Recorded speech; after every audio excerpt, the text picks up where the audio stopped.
ನಮಸ್ಕಾರ ವೀಕ್ಷಕರೇ, lab doctor ಚಾನಲ್ಗೆ ಸ್ವಾಗತ. If you new to the ಚಾನಲನ್ನು ಪ್ಲೀಸ್ ಲೈಕ್ ಮಾಡಿ, ಶೇರ್ ಮಾಡಿ ಮತ್ತು ಸಬ್ಸ್ಕ್ರೈಬ್ ಮಾಡಿ. ಬಿಕಾಸ್ ಈ ಚಾನಲ್ ಮೂಲಕ ನಾವು ನಿಮಗೆ ಹೆಲ್ತ್ ರಿಲೇಟೆಡ್ ಇನ್ಫಾರ್ಮೇಷನ್, ಮೆಡಿಕಲ್ ಇನ್ಫಾರ್ಮೇಷನನ್ನು ಕೊಡ್ತಾ ಇರ್ತೇವೆ.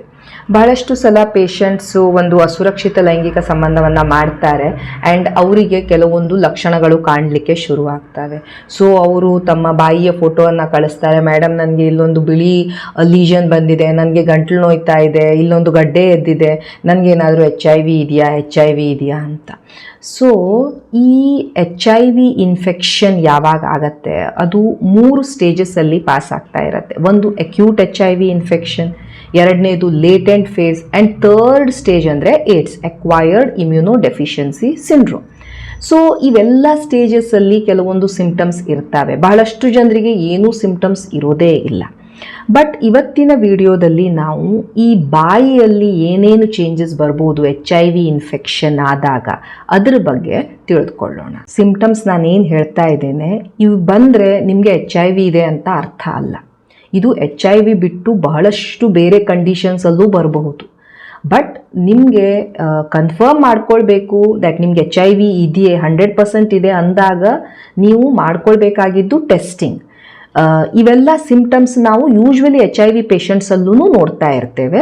ಸೊ ಆದ್ದರಿಂದ ನಾವು ಈ ಸಿಂಪ್ಟಮ್ಸ್ಗಳ ಬಗ್ಗೆ ಡಿಸ್ಕಸ್ ಮಾಡ್ತಾ ಇರ್ತೇವೆ. But only way to confirm ನಿಮಗೆ HIV ಇದೆಯೋ ಇಲ್ವೋ, ನೀವು ಟೆಸ್ಟನ್ನು ಮಾಡಿಕೊಂಡಾಗ ಅದು ಪಾಸಿಟಿವ್ ಬಂತು ಅಂದರೆ ನಿಮಗೆ HIV ಇದೆ ಆ್ಯಂಡ್ ನೆಗೆಟಿವ್ ಬಂತಂದರೆ ನಿಮಗೆ HIV ಇಲ್ಲ. ಈ ಸಿಂಪ್ಟಮ್ಸ್ ಇದ್ದರೂ ಸಹ ನಿಮಗೆ HIV ಟೆಸ್ಟ್ ಮಾಡಿದಾಗ ನೆಗೆಟಿವ್ ಬರ್ತಾ ಇದೆ ಅಂದರೆ ನಿಮಗೆ HIV ಇಲ್ಲ ಅಂತಾನೆ ಅರ್ಥ. ಸೊ ಫಸ್ಟ್ ಲೀಷನ್ ಯಾವುದು ನಾವು ಡಿಸ್ಕಸ್ ಮಾಡ್ತೇವೆ, ಅದು ಆಫ್ತಸ್ ಅಲ್ಸರ್. ಸೊ ಇದು ಈ ಥರದ್ದು ಪೇನ್ಫುಲ್ ಅಲ್ಸರ್ ಆಗ್ತಾ ಇರ್ಬೋದು ನಿಮ್ಮ ಒಳ ತುಟಿ ಹತ್ತಿರ, ಅಥವಾ ನಿಮ್ಮ ತುಟಿಗಳ ಮೇಲೆ, ನಿಮ್ಮ ಬಾಯಿಯ ಒಳಭಾಗದಲ್ಲಿ, ಅಥವಾ ನಿಮ್ಮ ಈ ವಸಡಿನ ಹತ್ತಿರ ಎಲ್ಲ. ಸೊ ಇದು ಕೆಂಪಗಿರುತ್ತೆ, ದಪ್ಪಗಾಗಿರುತ್ತೆ. ಈ ಸ್ಕಿನ್ ಏನಿರುತ್ತೆ ಈ ಅಲ್ಸರಿನ ಸುತ್ತಲದು ರೆಡ್ ಆಗಿರುತ್ತೆ. ಈ ಒಳಗಡೆ center it might be yellowish or whitish. So ಇದು ಬಹಳ ಪೇನ್ಫುಲ್ ಆಗಿರುತ್ತೆ. ನೀವು ಏನಾದ್ರೂ ಬ್ರಷ್ ಮಾಡಬೇಕಾದ್ರೆ ಅಥವಾ ಚೂ ಮಾಡಬೇಕಾದ್ರೆ ನಿಮಗೆ ನೋವು ಆಗ್ತಾ ಇರ್ಬೋದು. ನೀವು ಎಸ್ಪೆಷಲಿ ಸ್ವಲ್ಪ ಸ್ಪೈಸಿ ಫುಡ್ಡು, ಸ್ವಲ್ಪ ಸಾಲ್ಟಿ ಫುಡ್, ಎಸಿಡಿಕ್ ಫುಡ್ ಅನ್ನ ತಿಂತಾ ಇರಬೇಕಾದ್ರೆ ಇಲ್ಲಿ ತುಂಬಾ ನಿಮಗೆ ನೋವು ಬರ್ತಾ ಇರಬಹುದು. ಸೊ ಇಲ್ಲಿ ನೀವು ನೋಡ್ಬೋದು ಈ ತರದ ಆಪ್ತಸ್ ಅಲ್ಸರ್ಸ್ ಅನ್ನ. ಸೊ ಈ ಅಲ್ಸರ್ಸ್ ಏನಿರ್ತವೆ ಈ HIV ಇರುವಂತ ಪೇಷಂಟ್ಸ್ ಅಲ್ಲಿ ಯೂಶುವಲಿ ಸ್ವಲ್ಪ ನಾವು ಕಾಮನ್ಲಿ ನೋಡ್ತಾ ಇರ್ತೇವೆ. ಕೆಲವೊಬ್ಬರಿಗೆ ಒಂದು ವರ್ಷದಲ್ಲಿ ಒಂದು 7-8 ಟೈಮ್ಸ್ ಈ ತರದ ಅಲ್ಸರ್ಸ್, ಈ ಹುಣ್ಣುಗಳು ಬರ್ತಾ ಇರ್ತವೆ. ಸ್ವಲ್ಪ ಏನಾದರೂ ಡ್ಯಾಮೇಜ್ ಆಯಿತು ಬ್ರಷ್ ಇಂದ, ಏನಾದರೂ ಒಂದು ಸ್ವಲ್ಪ ಇದಾಯಿತು ಅಂದರೆ ಅವರಿಗೆ ಅಲ್ಸರ್ಸ್ ಡೆವಲಪ್ ಆಗ್ತಾ ಇರ್ತವೆ. ಬಿಕಾಸ್ ಈ ಇಮ್ಯುನಿಟಿ ಏನಾಗ್ತಾ ಇರುತ್ತೆ ಅವರಲ್ಲಿ ಕಡಿಮೆ ಇರೋದ್ರಿಂದ ಈ ಥರದ ಅಲ್ಸರ್ಸ್ ಡೆವಲಪ್ ಆಗಲಿಕ್ಕೆ ಶುರು ಆಗ್ತವೆ. ಸೊ ಹೇಗೆ ನಾವು ಈ ಅಲ್ಸರ್ಸನ್ನು ಟ್ರೀಟ್ ಮಾಡ್ತೇವೆ, ಅವರಿಗೆ ಮೌತ್ ವಾಷಸನ್ನು ಕೊಡ್ತಾ ಇರ್ತೇವೆ, ಓರಲ್ ಹೈಜೀನನ್ನು ಮೇಂಟೈನ್ ಮಾಡಲಿಕ್ಕೆ ಹೇಳ್ತಾ ಇರ್ತೇವೆ. ಕೆಲವೊಮ್ಮೆ ಪೇನ್ ಇರುತ್ತೆ, ಸೊ ಪೇನ್ ಕಿಲ್ಲರ್ಸನ್ನು ಕೊಡ್ತೇವೆ. ಪೇನ್ ಕಿಲ್ಲರ್ ಜೆಲ್ಸ್ ಬರ್ತಾ ಇರ್ತವೆ, ಅಲ್ಲಿ ಈ ಬ್ಯಾರಿಯರ್ ಜೆಲ್ಸನ್ನು ಹಾಕ್ತಾ ಇರ್ತೇವೆ. ಕೆಲವೊಮ್ಮೆ ಈ ಲಿಡೋಕೈನ್ ಆಯಿಂಟ್ಮೆಂಟ್, ಹೈಡ್ರೋಕಾರ್ಟಿಸೋನ್ಸ್, ಮೈಲ್ಡ್ ಸ್ಟಿರಾಯ್ಡ್ಸನ್ನು ಸಹ ಕೊಡಬೇಕಾಗಿ ಬರಬಹುದು. ನಾನು ಹೇಳಿದೆ ಈ ಅಲ್ಸರ್ಸ್ ಬಹಳಷ್ಟು ಬೇರೆ ಅದರ್ ಕಂಡೀಷನ್ಸಲ್ಲೂ ಬರ್ಬೋದು. ನಿಮಗೆ ತುಂಬ ಸ್ಟ್ರೆಸ್ ಆಯಿತು ಆವಾಗ ಈ ಅಲ್ಸರ್ಸ್ ಬರ್ಬೋದು. ನೀವೇನು ಬಹಳ ಸ್ಪೈಸಿ ತಿಂದ್ರಿ, ಬಹಳ ಹಾಟ್ ಇದ್ದಂತಹ ಒಂದು ಐಟಮ್ಸನ್ನು ತಿಂದ್ರಿ, ಆವಾಗ ಅಲ್ಸರ್ಸ್ ಬರ್ಬೋದು. ನಿಮಗೆ B12 ಡೆಫಿಷಿಯನ್ಸಿ ಆಗಿದೆ ಆವಾಗ ಬರ್ಬೋದು. ನಿಮಗೆ ಬೇರೆ ಇನ್ಫೆಕ್ಷನ್ ಆಗಿದೆ, ಹರ್ಪೀಸ್, HPV ಈ ಥರದ ಇನ್ಫೆಕ್ಷನ್ಸಲ್ಲಿ ಈ ಥರದ ಅಲ್ಸರ್ಸ್ ಬರ್ತಾ ಇರ್ಬೋದು. ನೀವು ನಿಮ್ಮ ತುಟಿಯನ್ನು ಕಡಿದುಕೊಂಡ್ರಿ ಅಥವಾ ಚೀಕ್ಸನ್ನು ಬೈಟ್ ಮಾಡಿಕೊಂಡ್ರಿ, ಆವಾಗ ಈ ಥರದ ಅಲ್ಸರ್ಸ್ ಬರಬಹುದು. ಎರಡನೇ ಸಿಂಪ್ಟಮ್ ಏನು ನಾವು ನೋಡ್ತಾ ಇರ್ತೇವೆ, ಕೆಲವೊಂದು ಸಲ ಈ HIV ಇರುವಂಥ ಪೇಷಂಟ್ಸಿಗೆ ಬಾಯಿ ತುಂಬ ಒಣಗೋಗ್ಬಿಡುತ್ತೆ ಆ್ಯಂಡ್ ಅವರಿಗೆ ಈ ಲಾಲಾರಸದ ಗ್ರಂಥಿಗಳೇನಿರ್ತವೆ, ಸಲೈವರಿ ಗ್ಲ್ಯಾಂಡ್ಸ್, ಯಾವುದು ಈ ಸಲೈವ ಅಥವಾ ಈ ಎಂಜಲನ್ನು ಪ್ರೊಡ್ಯೂಸ್ ಮಾಡ್ತಾ ಇರ್ತವೆ, ಆ ಗ್ರಂಥಿಗಳು ಊದ್ಕೊಂಡು ಬಿಡ್ತವೆ. ಈಗ ಈ ಡ್ರೈ ಮೌತ್, ಈ ಬಾಯಿ ಒಣಗಿ ಬರೋದಕ್ಕೆ ಬಹಳಷ್ಟು ಕಾರಣಗಳಿರ್ತವೆ. ಸಪೋಸ್ ಪೇಷಂಟ್ ಅಡಿಕ್ವೇಟ್ ನೀರನ್ನು ಕುಡ್ತಾ ಇರಲಿಲ್ಲ, ಡಿಹೈಡ್ರೇಟೆಡ್ ಇದ್ದಾನೆ, ಆವಾಗ ಬಾಯಿ ಒಣಗಿ ಬರ್ಬೋದು. ಡಯಾಬಿಟಿಸ್ ಅಲ್ಲಿ ಈ ತರ ಆಗ್ತಾ ಇರುತ್ತೆ, ಪೇಷಂಟ್ ತುಂಬಾ ನರ್ವಸ್ ಆಗ್ಬಿಟ್ಟಿದ್ದಾನೆ, ಸ್ಟ್ರೆಸ್ಫುಲ್ ಆಗ್ಬಿಟ್ಟಿದ್ದಾನೆ, ಆವಾಗ ಈ ಸಿಂಪ್ಟಮ್ಸ್ ಬರ್ತಾ ಇರಬಹುದು. ಅಂಡ್ ಆಲ್ಸೋ ಈ ಬಾಯಿ ಒಣಗಿ ಬರೋದ್ರಿಂದ ನಿಮ್ಮ ಈ ಬ್ರೆತ್ ಏನಿರುತ್ತೆ ಅದು ಸ್ವಲ್ಪ ಬ್ಯಾಡ್ ಸ್ಮೆಲ್ಲಿಂಗ್ ಇರುತ್ತೆ, ಅಲ್ಲಿ ಇನ್ಫೆಕ್ಷನ್ಸ್ ಆಗೋ ಚಾನ್ಸಸ್ ಇರುತ್ತೆ. ಊರಲ್ ಕ್ಯಾಂಡಿಡಿಯಾಸಿಸ್ ಆಗುವಂಥ ಚಾನ್ಸಸ್ ಸಹ ಇರುತ್ತೆ. ಈ dry mouth may be associated with HIV salivary gland disease also. ಇಲ್ಲಿ ನಮ್ಮ ಈ ಲಾಲಾರಸ ಪ್ರೊಡ್ಯೂಸ್ ಮಾಡುವಂತ ಗ್ರಂಥಿಗಳಿರ್ತವೆ, 2 ಸಲೈವರಿ ಗ್ಲ್ಯಾಂಡ್ಸ್. HIV ಇನ್ಫೆಕ್ಟೆಡ್ ಮಕ್ಕಳಲ್ಲಿ ಜಾಸ್ತಿ ಈ ತರ ಈ ಸಲೈವರಿ ಗ್ಲ್ಯಾಂಡ್ಸ್ ಊದ್ಕೊಳ್ಳೋದನ್ನ ನೋಡ್ತಾ ಇರ್ತೇವೆ. ಸೊ ಇಲ್ಲಿ ನೀವು ನೋಡ್ಬೋದು ಈ ಕಿವಿಯ ಕೆಳಗಡೆ ಇರುವಂತಹ ಸಲೈವರಿ ಗ್ಲ್ಯಾಂಡ್ ಊದ್ಕೊಂಡಿದೆ. ಇದು ಕ್ಯಾಂಡಿಡಾ ಇನ್ಫೆಕ್ಷನ್. ಇದು ಓರಲ್ ಥ್ರಶ್ ಅಂತ ಸಹ ಹೇಳ್ತಾ ಇರ್ತಾರೆ. ಬಹಳಷ್ಟು ಸಲ ಪೇಷಂಟ್ಸ್ಗೆ ಒಂದ್ ಸ್ವಲ್ಪ ವೈಟಿಶ್ ನಾಲ್ಗೆ ಮೇಲೆ ಕಂಡ್ರು ಅವರಿಗೆ ಅದು ಓರಲ್ ಥ್ರಶ್ ಅಂತ ಅವ್ರು ಅನ್ಕೊಳ್ತಾ ಇರ್ತಾರೆ. ಇದು ಒಂದು ಮೋಸ್ಟ್ ಕಾಮನ್ ಇನ್ಫೆಕ್ಷನ್ HIV ಅಲ್ಲಿ ಪೇಷಂಟ್ಸ್ ಅಲ್ಲಿ ಆಗ್ತಾ ಇರೋದು. ಅಂಡ್ ಅರೌಂಡ್ 10 to 15% ಕೇಸಸ್ ಅಲ್ಲಿ ಅವರಿಗೆ ಈ ಓರಲ್ ಥ್ರಶ್ ಆಗ್ತಾ ಇರುತ್ತೆ. ಈ ತರ ವೈಟ್ ಬ್ಲಾಬ್ಸ್ ಅಂತ ಪ್ರೊಡ್ಯೂಸ್ ಮಾಡ್ತಾ ಇರುತ್ತೆ ನಾಲ್ಗೆ ಮೇಲೆ, ಬಾಯಿ ಒಳಗಡೆ, ಮತ್ತೆ ಈ ಗಂಟ್ಲಲ್ಲಿ ಇರಬಹುದು. ಈ ಫಂಗಸ್ ಏನಿರುತ್ತೆ ನಾರ್ಮಲಿ ಸಹ ಇಲ್ಲಿರುವಂತ ಫಂಗಸ್ ಓವರ್ ಗ್ರೋ ಆಗುತ್ತೆ ನಮ್ಮ ಇಮ್ಯೂನ್ ಸಿಸ್ಟಮ್ ಡ್ಯಾಮೇಜ್ ಆದಾಗ. ಕೆಲವೊಮ್ಮೆ ಬಹಳಷ್ಟು ಆಂಟಿಬಯೋಟಿಕ್ ಎಕ್ಸೆಟ್ರಾ ಯೂಸ್ ಮಾಡಿದ್ರೂ ಸಹ ಈ ತರ ಓವರ್ ಗ್ರೋತ್ ಅನ್ನ ನಾವು ನೋಡ್ತಾ ಇರಬಹುದು. ಡಯಾಬಿಟಿಸ್ ಅಲ್ಲೂ ಸಹ ಇದನ್ನ ನೋಡ್ತಾ ಇರ್ತೇವೆ, ಡಯಾಬಿಟಿಕ್ ಪೇಷಂಟ್ಸ್ ನಾಲ್ಗೆ ಮೇಲೆ. ಸೊ ಈ ಓರಲ್ ಥ್ರಶ್ ಇದ್ದಾಗ ಏನಾಗುತ್ತೆ, ಈ ತರ ವೈಟಿಶ್ ಪ್ಯಾಚಸ್ ಕಾಣಿಸ್ತಾ ಇರ್ತವೆ ಈ ನಮ್ಮ ಗಲ್ಲದ ಒಳಭಾಗದಲ್ಲಿ ಅಥವಾ ನಾಲಿಗೆ ಮೇಲೆ ಅಥವಾ ಈ ಬಾಯಿಯ ಮೇಲ್ಭಾಗದಲ್ಲಿ, ರೂಫ್ ಆಫ್ ದ ಮೌತ್ ಅಲ್ಲಿ ಅಂಡ್ ಗಂಟ್ಲಲ್ಲಿ. ಇದು ಬಹಳ ಕೆಂಪಗಾಗತ್ತೆ, ಕೆಲವೊಮ್ಮೆ ಅದರಲ್ಲಿ ನೋವಾಗತ್ತೆ, ಬರ್ನಿಂಗ್ ಸೆನ್ಸೇಷನ್ ಆಗ್ತಾ ಇರುತ್ತೆ, ಒಂದು ಕಾಟನ್ ಅನ್ನ ಬಾಯಲ್ಲಿ ಇಟ್ಕೊಂಡ ತರ ಫೀಲ್ ಆಗ್ತಾ ಇರುತ್ತೆ, ಕೆಲವೊಬ್ಬರಿಗೆ ಟೇಸ್ಟ್ ಸಹ ಫೀಲ್ ಆಗ್ತಾ ಇರೋದಿಲ್ಲ. ಅಂಡ್ ಸಪೋಸ್ ನೀವು ಇದನ್ನ ಸ್ಕ್ರೇಪ್ ಮಾಡ್ಲಿಕ್ಕೆ, ತೆಗೆದುಕೊಳ್ಳಿಕ್ಕೆ ಟ್ರೈ ಮಾಡಿದ್ರೆ ಅಲ್ಲಿ ಬ್ಲೀಡಿಂಗ್ ಆಗ್ಬೋದು, ಪೇನ್ ಆಗ್ಬೋದು. ಅಂಡ್ ಕೆಲವೊಮ್ಮೆ ಈ ತುಟಿಯ ಸೈಡ್ ಅಲ್ಲಿನೂ ಇಲ್ಲಿ ಈ ಇನ್ಫ್ಲಮೇಷನ್ ಕಾಣಿಸ್ತಾ ಇರ್ಬೋದು. ನಾವು ಅದನ್ನ ಆಂಗ್ಯುಲರ್ ಕೈಲೈಟಿಸ್ ಅಂತ ಹೇಳ್ತಾ ಇರ್ತೇವೆ. ಸೊ ಈ ಓರಲ್ ಥ್ರಶ್ ಏನಿರುತ್ತೆ, it can occur at any stage of infection. ಅದು ಅಕ್ಯೂಟ್ ಸ್ಟೇಜ್ ಅಲ್ಲಿ ಇರ್ಬೋದು, ಲೇಟೆಂಟ್ ಸ್ಟೇಜ್ ಅಲ್ಲಿ ಇರ್ಬೋದು, and even in AIDS. So ಹೇಗೆ ನಾವು ಈ ಓರಲ್ ಥ್ರಶ್ ಅಥವಾ ಈ ಕ್ಯಾಂಡಿಡಿಯಾಸಿಸ್ ಅನ್ನ ಟ್ರೀಟ್ ಮಾಡ್ತೇವೆ, ಆಂಟಿ ಫಂಗಲ್ಸ್ ಅನ್ನ ಅವ್ರಿಗೆ ಕೊಡ್ತಾ ಇರ್ತೇವೆ. ಆಂಟಿ ಫಂಗಲ್ ಮೌತ್ ವಾಶಸ್ ಇರ್ಬೋದು, ಪೇಂಟ್ಸ್ ಇರ್ಬೋದು, ಕ್ರೀಮ್ಸ್ ಅನ್ನ ಕೊಡ್ತಾ ಇರ್ತೇವೆ, ವಿಚ್ ಕಂಟೇನ್ಸ್ ಸಿಸ್ಟ್ಯಾಟಿನ್, ಕ್ಲೋಟ್ರೈಮಾಜೋಲ್, ಮಿಕೊನೋಜಾಲ್ ಇವೆಲ್ಲ ಇರುವಂತ ಔಷಧಿಗಳನ್ನ ಪೇಷಂಟ್ಸ್ಗೆ ಕೊಡ್ತಾ ಇರ್ತೇವೆ. ನೆಕ್ಸ್ಟ್ ಲೀಷನ್ ಅಂತ ಹೇಳಿದ್ರೆ ಓರಲ್ ಹೇರಿ ಲ್ಯೂಕೋಪ್ಲೇಕಿಯಾ. ಹೇರಿ ಲೈನ್ಸ್ ತರ ಇಲ್ಲಿ ಈ ತುಟಿಯಲ್ಲಿ ಕಾಣಿಸ್ತಾ ಇರುತ್ತೆ. ಇದು ಒಂದು 60% ಆಫ್ ಪೀಪಲ್ ಯಾರಿಗೆ HIV ಇರುತ್ತೆ ಅವರಲ್ಲಿ ನಾವು ನೋಡ್ತಾ ಇರ್ತೇವೆ, ಯಾರು ಈ ಆಂಟಿ ರೆಟ್ರೋವೈರಲ್ ಔಷಧಿಯನ್ನ ತೆಗೆದುಕೊಳ್ತಾ ಇರೋದಿಲ್ಲ. ಇದು one of the commonest first sign ಸಹ ಇರಬಹುದು HIV ಯಲ್ಲಿ, ವೆನ್ ಅವರ ಇಮ್ಯುನಿಟಿ ತುಂಬಾ ಕಡಿಮೆ ಆಗ್ಬಿಡುತ್ತೆ. ಇದು ಒಂದು ವೈರಸ್, ಎಪ್ಸ್ಟಿನ್ ಬಾರ್ ವೈರಸ್ ಇದನ್ನ ಫಾರ್ಮ್ ಮಾಡ್ತಾ ಇರುತ್ತೆ. ಸೊ ಇಲ್ಲಿ ವೈಟ್ ಪ್ಯಾಚಸ್ ತರ ಇರ್ತವೆ. ಇದು ಎಡ್ಜ್ ಆಫ್ ದ ಟಂಗ್, ಇದು ನಾಲ್ಗೆಯ ಭಾಗದಲ್ಲಿ ನೀವು ನೋಡ್ಬೋದು ಈ ತರ ವೈಟಿಶ್ ಈ ಕೂದಲಿನ ತರ ಒಂದು ಲೈನ್ಸ್ ತರ ಕಾಣ್ತಾ ಇರ್ತವೆ. ಇವು ಫೋಲ್ಡೆಡ್ ಅಪಿಯರೆನ್ಸ್ ಇರ್ತವೆ. ಆಮೇಲೆ ಅವರಿಗೆ ಚೇಂಜ್ ಆಫ್ ಟೇಸ್ಟ್ ಸಹ ಅವರಿಗೆ ಅನಿಸ್ತಾ ಇರುತ್ತೆ. ಬಹಳ ಬಿಸಿ, ಬಹಳ ತಣ್ಣಗಿರುವಂತ ಫುಡ್ ತಿಂದ್ರೆ ಅವರಿಗೆ ತುಂಬಾ ಸೆನ್ಸಿಟಿವಿಟಿ ಆಗ್ತಾ ಇರುತ್ತೆ. ಕೆಲವೊಮ್ಮೆ ಇಲ್ಲಿ ಪೇನ್ ಬರ್ತಾ ಇರಬಹುದು, ಕೆಲವೊಬ್ಬರಿಗೆ ಏನು ಫೀಲ್ ಆಗದೆ ಇರಬಹುದು. ಅಂಡ್ ಕೆಲವೊಮ್ಮೆ ಈ ತುಟಿಗಳಲ್ಲಿ ಮತ್ತು ಈ ಚೀಕ್ಸಿನ ಲೈನಿಂಗ್ ಅಲ್ಲೂ ಸಹ ಇದು ಕಾಣಿಸ್ತಾ ಇರಬಹುದು. ಸೊ ಇಲ್ಲೂ ನೋಡ್ಬೋದು ನೀವು ಈ hair like growth. So this is called as oral ಹೇರಿ ಲ್ಯೂಕೋಪ್ಲೇಕಿಯಾ. ಲ್ಯೂಕೋ ಅಂದ್ರೆ ವೈಟ್, ಪ್ಲೇಕಿಯಾ ಅಂದ್ರೆ ಒಂದು ಪ್ಲಾಕ್ ತರ ಇರುವಂತ ಒಂದು ಲೀಷನ್.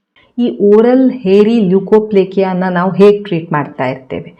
ಈ ಹೇರಿ ಲ್ಯೂಕೋಪ್ಲೇಕಿಯಾಗೆ ಯೂಶ್ವಲಿ ಈ ಆಂಟಿ ರೆಟ್ರೋವೈರಲ್ ಥೆರಪಿ, ಈ HIV ಔಷಧಿಯನ್ನು ಕೊಟ್ಟಾಗ ಅದು ಆಟೋಮ್ಯಾಟಿಕಲಿ ಕ್ಲಿಯರ್ ಆಗತ್ತೆ.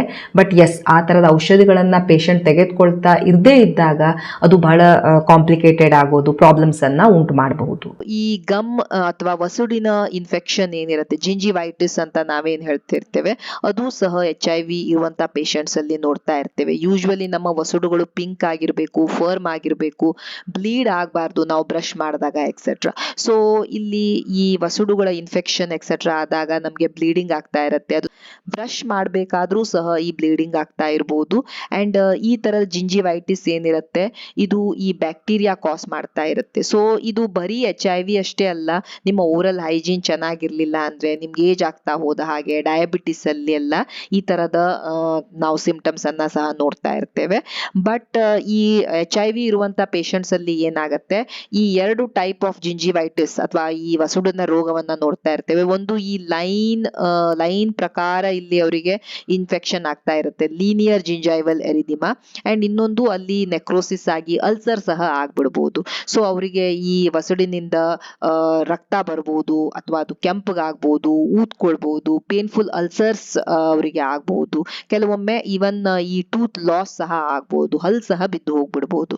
ಸೊ ಇವೆಲ್ಲ ಕೆಲವೊಂದು ಪ್ರಾಬ್ಲಮ್ಸ್ ಯಾವುದು ಡೆವಲಪ್ ಆಗ್ತವೆ in cases of gum disease or gingivitis in HIV. ಈಗ ನೆಕ್ಸ್ಟ್ ಇನ್ಫೆಕ್ಷನ್ ಈ HIV ಪೇಷಂಟ್ಸ್ ಅಲ್ಲಿ ಬರ್ಬೋದು, ಅದು ಹರ್ಪಿಸ್ ಅಲ್ಲಿ 2 ಟೈಪ್ಸ್ ಇರುತ್ತೆ, ಹರ್ಪಿಸ್ 1 ಮತ್ತೆ ಹರ್ಪಿಸ್ 2. ಸೊ ಈ HSV1 ಈ ಬಾಯಿ ಒಳಗೆ ಅಥವಾ ತುಟಿಗಳ ಮೇಲೆ, ನಾಲಿಗೆಯ ಮೇಲೆ, ಈ ಲಿಪ್ಸ್ಗಿನ ಮೇಲೆ, ಇಲ್ಲೆಲ್ಲ ಇವು ಈ ಹುಣ್ಣುಗಳನ್ನು ಉಂಟು ಮಾಡ್ತಾ ಇರ್ತವೆ. ಸೊ HSV ಸಹ ಇನ್ನೊಂದು STD. ಸೊ ಒಂದು ಲೈಂಗಿಕವಾಗಿ ಹರಡುವಂಥ ರೋಗ ಬಂದಾಗ ಇನ್ನೊಂದು STD ಬರುವಂಥ ಚಾನ್ಸಸ್ ಹೆಚ್ಚಿರುತ್ತೆ. ಸೊ ಇದು oral herpes spontaneously on its own ಇದು ಡೆವಲಪ್ ಆಗ್ಬಿಡುತ್ತೆ when the immune system of a persons ಕಡಿಮೆ ಆದಾಗ. ಸೊ ಇದು ಈ ತುಟಿಗಳ ಮೇಲೆ ಡೆವಲಪ್ ಆಗ್ಬೋದು, ನೋಸಿನ ಕೆಳಗೆ ಸಹ ಡೆವಲಪ್ ಆಗ್ಬೋದು, ಗಲ್ಲದ ಮೇಲೆ ಡೆವಲಪ್ ಆಗ್ಬೋದು. ಸೊ ಆವಾಗ ಪೇಷಂಟಿಗೆ ಏನಾಗುತ್ತೆ, ಈ ತರ ರ್ಯಾಶಸ್ ಬರ್ತಾವೆ, ಸ್ವೆಲ್ಲಿಂಗ್ ಆಗತ್ತೆ, ಏನೋ ಒಂದು ಟಿಂಗ್ಲಿಂಗ್, ಏನೋ ತುರ್ಕಿಸ್ದಂಗೆ ಅವ್ರಿಗೆ ಫೀಲ್ ಆಗ್ತಾ ಇರುತ್ತೆ. ಆಮೇಲೆ ಈ ತರ ಗುಳ್ಳೆಗಳು ಎಳ್ಲಿಕ್ಕೆ ಶುರು ಆಗ್ತವೆ, ಅವು ಪೇನ್ಫುಲ್ ಆಗಿರುತ್ತೆ. ಕೆಲವೊಬ್ಬರಿಗೆ ನೀರು ತುಂಬಿದ ಗುಳ್ಳೆ ಬರ್ಬೋದು, ಆ ಗುಳ್ಳೆಗಳು ಒಡೆದಾಗ ಈ ತರ ಸ್ಕ್ಯಾಬ್ ಫಾರ್ಮೇಶನ್ ಆಗ್ತಾ ಇರುತ್ತೆ. ಕೆಲವೊಂದು ಪೇನ್ಫುಲ್ ಲೀಷನ್ಸ್ ಇಲ್ಲಿ ಡೆವಲಪ್ ಆಗ್ತಾ ಇರ್ತವೆ. ಈ ತರ ಅದು ಮಾಯಬೇಕಾದ್ರೆ ಈ ತರ ಕ್ರಸ್ಟಿಂಗ್ ಫಾರ್ಮ್ ಆಗುತ್ತೆ ಅಂಡ್ ಗ್ರಾಜುಯಲಿ ಅದು ಹೀಲ್ ಆಗ್ತಾ ಇರುತ್ತೆ. ಬಟ್ ಹರ್ಪಿಸ್ಸೇ ಬೇರೆ, HIV ವೈರಸ್ಸೇ ಬೇರೆ. HSV ಅಥವಾ ಹರ್ಪಿಸಿಗೂ ಸಹ ಕ್ಯೂರ್ ಇರೋದಿಲ್ಲ. ನಾವು ಕೆಲವೊಂದು ಔಷಧಿಗಳನ್ನು ಕೊಡ್ತೇವೆ ನಿಮಗೆ ನೋವು ಕಡಿಮೆ ಆಗಲಿಕ್ಕೆ, ನಿಮ್ಮಿಂದ ಈ ಟ್ರಾನ್ಸ್ಮಿಷನ್ ಬೇರೆಯೊಬ್ಬರಿಗೆ ಹರಡಲಿಕ್ಕೆ ಅದು ಕಡಿಮೆ ಆಗಬೇಕು, ಆ ಥರದ ಟ್ರಾನ್ಸ್ಮಿಷನನ್ನು ಕಡಿಮೆ ಆಗಲಿಕ್ಕೆ, ಬೇಗ ಅಲ್ಲಿರುವಂಥ ಹುಣ್ಣುಗಳು ಮಾಯಲಿಕ್ಕೆ, ವೈರಲ್ ಲೋಡನ್ನು ಕಡಿಮೆ ಮಾಡಲಿಕ್ಕೆ. ಸೊ ಅದು ಝೋವಿರಾಕ್ಸ್ ಇರ್ಬೋದು, ಸೈಕ್ಲೋವೀರ್ ಎಕ್ಸೆಟ್ರಾ ಔಷಧಿಗಳನ್ನು ಈ ಹರ್ಪಿಸ್ ಇನ್ಫೆಕ್ಷನ್ ಇದ್ದಾಗ ಕೊಡ್ತಾ ಇರ್ತೇವೆ. ನೆಕ್ಸ್ಟ್ ಅಂತ ಹೇಳಿದ್ರೆ HPV. ಇದು ಒಂದು ಬಹಳ ಬೇಗ ಸ್ಪ್ರೆಡ್ ಆಗುವಂತ ವೈರಸ್. ಬಟ್ ಮೋಸ್ಟ್ಲಿ ನಾವು ಈ HPV ಅನ್ನ ಈ ಪ್ರೈವೇಟ್ ಪಾರ್ಟ್ಸ್ ಅಲ್ಲಿ ಜೆನೈಟಲ್ ವಾರ್ಡ್ಸ್ ಅಂತ ನೋಡ್ತಾ ಇರ್ತೇವೆ. ಈ ನರುಲಿ ಅಂತ ನಾವೇನ್ ಹೇಳ್ತಾ ಇರ್ತೇವೆ ಅದನ್ನ ಮಾಡ್ತಾ ಇರುತ್ತೆ ಇದು. ಬಟ್ ಕೆಲವೊಮ್ಮೆ ಇದು ಬಾಯಲ್ಲಿಯೂ ಸಹ ಆಗ್ತಾ ಇರ್ಬೋದು. ಅಂಡ್ ಈ HPV ಏನ್ ಮಾಡತ್ತೆ, ಈ ತರ ವಾರ್ಡ್ಸ್ ಅನ್ನ ಏನು ಬಾಯಲ್ಲೂ ಮಾಡ್ತಾ ಇರುತ್ತೆ. ಕೆಲವೊಂದು HPVಯ ಕ್ಯಾಟಗರಿ ಅದು ಕ್ಯಾನ್ಸರ್ಸ್ ಅನ್ನ ಸಹ ಮಾಡ್ತಾ ಇರ್ಬೋದು. ಸೊ ಈ ವಾರ್ಡ್ಸ್ ಏನಿರ್ತವೆ ಯೂಶ್ವಲಿ ನೋವು ಇರೋದಿಲ್ಲ, ಈ ತುಟಿಗಳ ಮೇಲೆ ಅಥವಾ ಬಾಯಿ ಒಳಗಡೆ ಅಥವಾ ನಿಮ್ಮ ಈ ಬಾಯಿಯ ಮೇಲ್ಗಡೆ ಹಾರ್ಡ್ ಪ್ಯಾಲೆಟ್ ಅಥವಾ ಸಾಫ್ಟ್ ಪ್ಯಾಲೆಟ್ ಅಲ್ಲಿ ಡೆವಲಪ್ ಆಗ್ಬೋದು.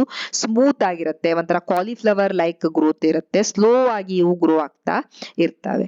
ಈ HPVಗೂ ಸಹ ಕ್ಯೂರ್ ಇರೋದಿಲ್ಲ. ಈ HPV ವೈರಲ್ ಇನ್ಫೆಕ್ಷನ್ ಆದಾಗ, ಸಪೋಸ್ ಅಲ್ಲಿ ಹುಣ್ಣಾಯ್ತು ಎಕ್ಸೆಟ್ರಾ ಆದಾಗ ನಾವು ಕ್ರಯೋಥೆರಪಿ ಎಕ್ಸೆಟ್ರಾ ಮಾಡಿಕೊಂಡು ಅದನ್ನ ತೆಗಿಬೇಕಾಗಿ ಬರಬಹುದು. HPV ನಾವು ಟ್ರೀಟ್ ಮಾಡಬಹುದು, but we cannot cure HPV. Next ಅಂತ ಹೇಳಿದ್ರೆ ಕಾಪೋಸಿ ಸಾರ್ಕೋಮಾ ಇದು ಒಂದು ಏಡ್ಸ್ ಆದಂತ ಪೇಷಂಟ್ಸ್ ಅಲ್ಲಿ ಯೂಶ್ವಲಿ ನಾವು ನೋಡುವಂತ ಒಂದು ಕ್ಯಾನ್ಸರ್. ಇದು ನೀವಿಲ್ಲಿ ಒಳಗಡೆ ನೋಡ್ಬೋದು, ಏನೋ ಒಂದು ಗಾಯ ಹಾಕೊಂಡು ಸ್ವಲ್ಪ ಕೆಂಪಗಾಗಿದೆ, ಆ ತರದ ಬ್ರೂಯಿಸಿಂಗ್ ತರ ಇಲ್ಲಿ ಕಾಣಿಸ್ತಾ ಇರುತ್ತೆ. ಅಂಡ್ ಈ ಕ್ಯಾನ್ಸರ್ ಏನಿರುತ್ತೆ ಇದು ಇರ್ರೆಗ್ಯುಲರ್ ಇದರ ಶೇಪ್ ಇರುತ್ತೆ, ಕೆಲವೊಮ್ಮೆ ರೆಡ್ಡಿಶ್ ಇರುತ್ತೆ, ಬ್ಲೂಯಿಶ್ ಇರುತ್ತೆ, ಬ್ರೌನಿಶ್ ಪ್ಯಾಚ್ ತರ ಕಾಣಿಸ್ತಾ ಇರ್ಬೋದು.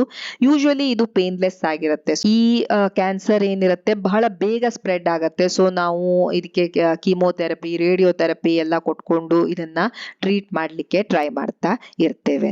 ಇವು ಲಿಟ್ರೇಚರ್ ಪ್ರಕಾರ ಇಷ್ಟೆಲ್ಲ ಲೀಷನ್ಸ್ ನಮ್ಮ ಬಾಯಿಯಲ್ಲಿ ಆಗ್ಬಹುದು when ever there is N HIV infection. ಕೆಲವೊಂದು ಕಾಮನ್ ಲೀಷನ್ಸ್ ಇರ್ತವೆ ಅಂಡ್ ಕೆಲವೊಂದು ಅನ್ಕಾಮನ್ ಲೀಷನ್ಸ್ ಇರ್ತವೆ. ಸೊ ನಾನು ಹೇಳಿದ ಹಾಗೆ ಕ್ಯಾಂಡಿಡಿಯಾಸಿಸ್ ಇರ್ಬೋದು, ಆಂಗ್ಯುಲರ್ ಕೈಲೈಟಿಸ್ ಇರ್ಬೋದು, ಹೇರಿ ಲ್ಯುಕೋಪ್ಲೇಕಿಯಾ ಇರ್ಬೋದು, ಕಾಪೋಸಿ ಸಾರ್ಕೋಮಾ ಇರ್ಬೋದು, ನಾನ್ ಹಾಜ್ಕಿನ್ಸ್ ಲಿಂಫೋಮಾ, ಪೆರಿಯೋಡಾಂಟಲ್ ಡಿಸೀಸ್, ಜಿಂಜೈವಲ್ ಎರಿದಿಮಾ, ನೆಕ್ರೋಟೈಸಿಂಗ್ ಜಿಂಜೈವೈಟಿಸ್. ಸೊ ಈ ತರದೆಲ್ಲ ಲೀಷನ್ಸ್ ಯೂಶ್ವಲಿ ನಾವು ಸ್ಟ್ರಾಂಗ್ಲಿ ಬಿಲೀವ್ ಮಾಡ್ತೇವೆ, ಈ ತರ ಬಂದಾಗ ನಾವು HIV ಅನ್ನ ರೂಲ್ ಔಟ್ ಮಾಡಬೇಕು ಅಂತ. ಕೆಲವೊಂದು ಅದರ್ ಲೀಷನ್ ಸಹ ಇರ್ತವೆ which can be associated with HIV. ಇವು ಕೆಲವೊಂದು ಸಿಂಪ್ಟಮ್ಸ್ ಯಾವುದು ನಿಮ್ಮ ಬಾಯಲ್ಲಿ ಕಾಣಬಹುದು HIV ಇನ್ಫೆಕ್ಷನ್ ಇದ್ದಾಗ. ಬಟ್ ನೆನ್ಪಿಟ್ಕೊಳ್ಳಿ, ನಾನು ಮೊದಲೇ ಹೇಳಿದ ಹಾಗೆಯೇ ಸಪೋಸ್ ನಿಮಗೆ ಯಾವುದೇ ಒಂದು ಸಿಂಪ್ಟಮ್ ಈ ಥರ ಕಾಣಿಸ್ತಾ ಇದೆ ಆ್ಯಂಡ್ ನಿಮಗೆ ಡೌಟ್ ಇದೆ ನಿಮಗೆ HIV ಇನ್ಫೆಕ್ಷನ್ ಇರಬಹುದು ಅಂದಾಗ ನೀವು HIV ಟೆಸ್ಟಿಂಗನ್ನು ಮಾಡಿಕೊಳ್ಬೇಕು. That is the only way ನೀವು ಕನ್ಫರ್ಮ್ ಆಗಿ ಹೇಳ್ಬೋದು ಇದು HIV ಇನ್ಫೆಕ್ಷನ್ನು ಅಥವಾ ಅದು ಬೇರೆ ಯಾವುದೋ ಇನ್ಫೆಕ್ಷನ್ನು ಅಥವಾ ಬೇರೆ ಏನೋ ಕಂಡೀಷನ್ನು ಅಂತ. ಬಿಕಾಸ್ ಇವೆಲ್ಲ ಲೀಷನ್ಸ್ ಇವೆಲ್ಲ ಲಕ್ಷಣಗಳು ಏನಿರ್ತವೆ ಬಹಳಷ್ಟು ಬೇರೆ ಕಂಡೀಷನ್ಸ್ ಅಲ್ಲೂ ಸಹ ಕಂಡು ಬರ್ಬೋದು, ಬರೀ HIV ಅಲ್ಲಿ ಮಾತ್ರ ಅಲ್ಲ. ಇವೆಲ್ಲ ಕಾಣಿಸ್ತು ಅಂದ ಮಾತ್ರಕ್ಕೆ ನಿಮಗೆ HIV ಇದೆ ಅಂತ ನಾವು ಹೇಳಲಿಕ್ಕಾಗೋದಿಲ್ಲ. ನಿಮಗೆ HIV ಇದೆ ಅಂತ ನಾವು ಯಾವಾಗ ಹೇಳ್ತೇವೆ ನಿಮ್ಮ HIV ಟೆಸ್ಟ್ ಪಾಸಿಟಿವ್ ಬಂದಾಗ ಮಾತ್ರ. So that is all about the oral lesions which can happen in HIV. Thank you so much for watching the video. Please like, share and subscribe the channel. Thank you.